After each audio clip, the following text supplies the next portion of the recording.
पिछली कड़ी में अली और हैदर ने वो दरवाजा खोला जो शायद बंद ही रहना चाहिए था। अब वे हैं कैद अंधेरे में, लेकिन अंधेरे में ही सच चमकता है। पेश है काली हवेली का रहस्य, दूसरा भाग, सच का सामना। जब अली और हैदर की आंख खुली तो वे एक पुराने कमरे में थे। उनके आसपास खिलौने बिखरे हुए थे और दीवार पर एक पुराना आईना लटका हुआ था।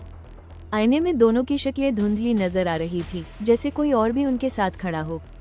कमरे की दीवार पर एक जली हुई लिखावट थी, मेरी आत्मा कैद है, सच जानकर आजाद करो। अली ने दिल पर हाथ रखकर कहा, हमें यहाँ से निकलना होगा। लेकिन जैसे ही वे दरवाजे की तरफ बढ़े, दरवाजा खुद ब खुद बंद हो गया। कमरे में सफेद धुआं भरने लगा और फिर वही आवाज आई, मेरे बच्चों को इंसाफ दो, मुझे सुकून दो। हैदर कांपते हुए बोला, ये सब सच था, हम गलत थे। तभी अली को दादा जान की पुरानी बात याद आई। दादा कहते थे कि इस हवेली में कभी एक नेक औरत रहती थी, जिस पर झूठा इल्जाम लगाकर उसे और उसके बच्चों को हवेली में बंद कर दिया गया और बाद में हवेली को आग लगा दी गई। कोई उनकी मदद को नहीं आया और तब से उसकी आत्मा यहाँ भटक रही है।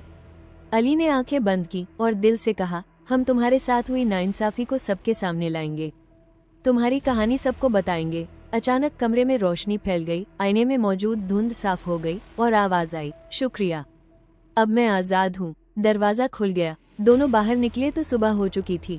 गांव लौटे तो सब हैरान थे कि वे जिंदा कैसे लौटे। उन्होंने पूरी कहानी सुनाई और गांव वालों ने पहली बार उस औरत के लिए दुआ की। तब से हवेली में कोई आवाज नहीं आई और दरवाजा हमेशा के लिए खुल गया।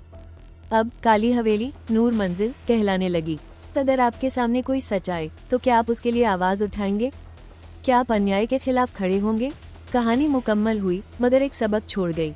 कभी किसी के साथ नाइंसाफी हो तो खामोश मत रहो। सच शायद देर से जीतता है, मगर जब जीतता है तो अंधेरे भी रोशनी बन जाते हैं। अगर आपको ये कहानी पसंद आई तो सब्सक्राइब करें, शेयर करें, ताकि हर कहानी किसी दिल तक पहुंचे।